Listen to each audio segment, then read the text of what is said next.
प्रथम त सम्पूर्णलाई नमस्ते। म देवचुली नगरपालिका वडा नम्बर 4 को वडा अध्यक्ष गिरबहादुर थापा छेत्री राम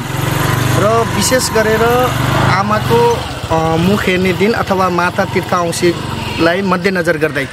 प्रत्येक वर्षको झैं यस वर्ष पनि आज मिति 2082 साल 1 महिना 14 गतेका दिन देवचुली नगरपालिका वडा नम्बर 4 को वडा कार्यालयले आमा छोरी र बुहारी यी तीनै तहका आमाहरूलाई छोरीहरूलाई र बुहारीहरूलाई राखेर एउटा अन्तर संवाद भन्न खोजेको के भने हाम्रो समाजमा रहेका आमा दिदीबहिनी र बुहारीहरू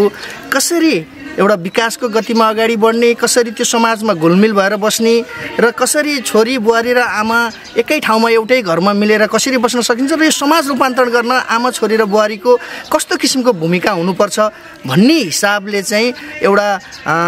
सचेतनामूलक कार्यक्रम तथा एउटा चाहिँ अन्तर्क्रिया गोष्ठी हामीले यस वर्षभन्दा पनि अगाडिका वर्षदेखि आजभन्दा 5-6 वर्ष अगाडिदेखि नै हामीले चाहिँ कार्यक्रम गर्दै आएका छौँ। यो आमाको मुख हेर्ने अथवा माता तीर्थांशीलाई मध्यनजर गर्दै त्यसै स्वरूप यस वर्ष पनि हामीले देवचुली नगरपालिका वडा नम्बर 4 ले सबै देवचुली नगरपालिका वडा नम्बर 4 भित्र रहेका आमा छोरी र बुहारीहरूलाई